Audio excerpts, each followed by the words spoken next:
નમસ્કાર ખેડૂત ભાઈઓ, આપણી યુટ્યુબ ચેનલ અમેઝિંગ એગ્રીકલ્ચરમાં સર્વે ખેડૂત મિત્રોનું હાર્દિક સ્વાગત છે। મિત્રો, આમ તો આપણે કોઈ મોટા એવા કૃષિ નિષ્ણાત નથી, પરંતુ તેમ છતાં પણ મારે તમને ખૂબ જ એવી મહત્વની વાત કહેવી છે। કારણ કે ઘણા ખેડૂત મિત્રો પૂછતા હોય છે કે અમારે મગફળી વાવવી, કપાસ વાવવો। કારણ કે ચોમાસુ સિઝન દરમિયાન મુખ્ય બે પાક જે છે અમારા એરિયામાં હોવાતા હોય છે, કપાસ અને મગફળી।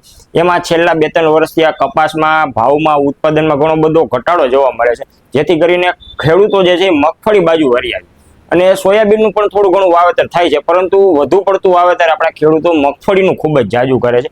એટલે વારંવાર ખેડૂતો મને ફોન કરીને પૂછતા હોય છે, તો દુકાને આવીને પણ કહેતા હોય છે કે અમારે મગફળી વાવવી જોઈએ કે કપાસ વાવવો જોઈએ, અથવા તો મગફળી વાવી છે તો અમારે કઈ વેરાયટી વાવી। તો મિત્રો, મારે તમને એ કેવું છે, આ મગફળી કપાસ વાવેલા તમારે કોઈને બીજાને પૂછવાની જરૂર નથી। એ તમને જે કહેશે એ પ્રમાણે તમે વાવી દેશો તો તમને જોઈએ એવું ઉત્પાદન નહીં આવે। કારણ કે આપણા ખેતરમાં શું અનુકૂળ છે, કપાસ અનુકૂળ છે, ખાસ કરીને મગફળી અનુકૂળ છે, કઈ વેરાયટી આપણા ખેતરમાં અનુકૂળ આવે છે એ આપણા વિસ્તારમાં હાલતી હોય, આપણે અનુભવ કરેલી હોય એવું વાવવાનો આગ્રહ રાખો। બીજાને પૂછશો તો એ પ્રમાણે તમારે નહીં થાય। કારણ કે બધા જ ખેડૂતોને અલગ અલગ મગફળીની વેરાયટી ગમતી હોય છે। એક મગફળીની વેરાયટીનું ઉત્પાદન ખેડૂતને સારું આવ્યું હોય, જ્યારે એ જ વેરાયટીનું ઉત્પાદન એક ખેડૂતને સાવ નબળું જોવા મળતું હોય। તો મિત્રો, એ આપણે બીજા કોઈને પૂછવાનું નથી। ખાસ કરીને મારે તમને બીજું કહેવું છે કે મગફળી વાવવી જોઈએ કેવા ખેડૂતોને કપાસ વાવવો જોઈએ, ક્યારે વાવવું જોઈએ મગફળી અને ક્યારે વાવવો જોઈએ કપાસ। તો મિત્રો, વિડીયો ખાસ કરીને પૂરેપૂરો જોજો, જેથી કરીને તમે જ્યારે ચોમાસુ સિઝન દરમિયાન વાવો છો તો તમે પસ્તાવાનો વારો ન આવે। હવે ખાસ કરીને આપણે વાત કરવી છે કે કયા ખેડૂત મિત્રોને કપાસ વાવવો જોઈએ, અથવા તો કેવી પરિસ્થિતિ હોય તો આપણે કપાસ વાવી શકીએ। ઘણા ખેડૂત મિત્રોની જમીન અથવા તો બિનપિયત હોય છે ખેતી, માત્ર વરસાદ આધારિત ખેતી કરતા હોય છે। સારો વરસાદ હોય તો સારું ઉત્પાદન મળતું હોય છે, અથવા તો મગફળી જેવા પાકોમાં પિયતની જે છે ખૂબ જ વધારે જરૂરિયાત પડતી હોય છે। છેલ્લે તો ખૂબ જ વધારે પિયત જરૂરિયાત પડતી હોય છે। જો એ સમયે વરસાદ ના આવે તો પણ ઉત્પાદન પ્રોપર જોવા નથી મળતું। એટલે એવી પરિસ્થિતિમાં તમે બિનપિયત કપાસ આવે છે એ કોઈ પણ પ્રકારની જમીનને અનુકૂળ વેરાયટી છે આપણે વાવી શકીએ। મગફળીમાં બિનપિયત વેરાયટી કોઈ જોવા નથી મળતી, કારણ કે બધી જ વેરાયટીઓ પિયત અથવા તો ટૂંકી મુદતની હોય છે એવું બનતું હોય છે। એટલે ત્યારે તમે કપાસ જે છે એ પસંદગી કરી શકો છો। ઘણા ખેડૂત મિત્રોની જમીન જે છે ખૂબ જ વધારે હોય, તો એવી પરિસ્થિતિમાં તમે માત્ર મગફળી ઉપર નિર્ભર ન રહેતા અડધો કપાસ અડધું મગફળી આ પ્રકારનું અડધું વાવેતર કરી શકો છો, જેથી કરીને આપણે એવરેજ ઉત્પાદન જળવાઈ રહે। અને ઘણા ખેડૂત મિત્રો જે છે એક જ ધારી 4 થી 5 વર્ષ ત્યાં મગફળીનું વાવેતર કરતા હોય છે, તો દર વર્ષે મગફળીનું ઉત્પાદન ધીમે ધીમે ઘટતું જતું હોય છે।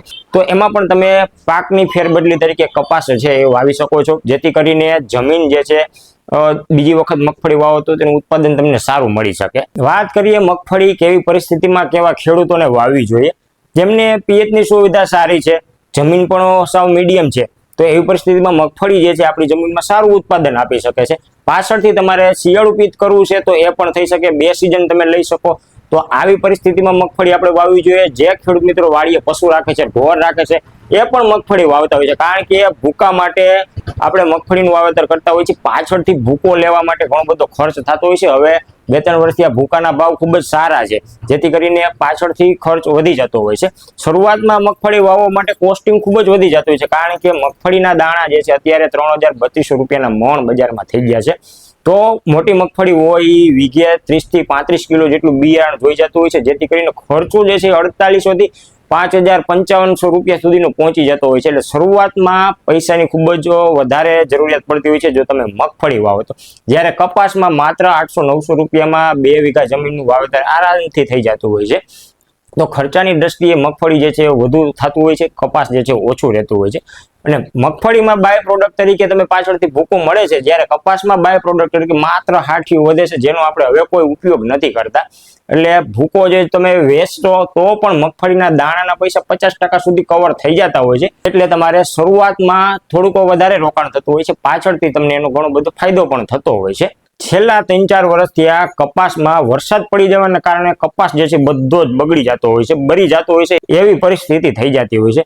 તો ઉત્પાદન 4 મણ 5 મણ જ વીઘે જોવા મળે છે। તો એવી પરિસ્થિતિમાં આપણો ખર્ચ પણ નથી નીકળવાનો, તો ત્યારે મગફળી જે છે આપણા માટે ખૂબ જ ફાયદાકારક સાબિત થતું હોય છે। કારણ કે મગફળીમાં વધુ વરસાદના કારણે ભૂકો બગડી જતો હોય છે, પરંતુ દોઢવા બધા જે છે ખરાબ નથી થઈ જતા। એટલી મગફળી આપણા હાથમાં આવી જ જતી હોય છે। અને જો લાંબી મુદતની મગફળી હોય તો તમારે દોઢવામાં ઉગવાનો પણ પ્રોબ્લેમ નથી આવતો। આવતો. એટલે મારે તમને ખાસ કરીને એ જ વસ્તુ કહેવી છે કે તમારી પાસે ટાઈમની શું પરિસ્થિતિ છે, ખાસ કરીને તમે કયું બિયારણ અનુભવ કરેલું છે અને તમારે કેવા પ્રકારની મુદતની વેરાયટી અનુકૂળ આવે છે, પાણીની શું સુવિધા છે, એ પ્રમાણે મગફળીનું બિયારણની પસંદગી કરો. બીજા કોઈને પૂછવાનું બંધ કરો. એ કહેશો એ પ્રમાણે ઉત્પાદન તમને નહીં આવે. હા, તમે જે ટ્રીટમેન્ટ કરો છો એની બધા પાસેથી સલાહ લ્યો. ટાઈમ ટુ ટાઈમ ટ્રીટમેન્ટ કરો. રોગ જીવાત નિયંત્રણ છે, ફૂગનું નિયંત્રણ છે અને જે વોટર સોલ્યુબલ ગ્રેડ વાપરો છો એ ટાઈમ ટુ ટાઈમ ઉપયોગ કરશો એટલે ચોક્કસ મગફળીનું ઉત્પાદન જે છે તમે આવશે. એટલે મગફળી એક પ્રકારનો સારો જ પાક છે. કપાસની દ્રષ્ટિએ હાલની પરિસ્થિતિ પ્રમાણે ઉત્પાદન સારું મળે છે અને અત્યારે ભાવ પણ અમુક વર્ષથી આ ગ્રોફેટ ખરીદી કરે છે તો ભાવ પણ સારા આપણને સંતોષકારક મળતા હોય છે. એટલે જે વાવવું હોય એ તમારી રીતે નક્કી કરવાનું છે, બીજા કોઈને પૂછવાનું નથી. અનુભવ કર્યો હોય એ પ્રમાણે વાવો.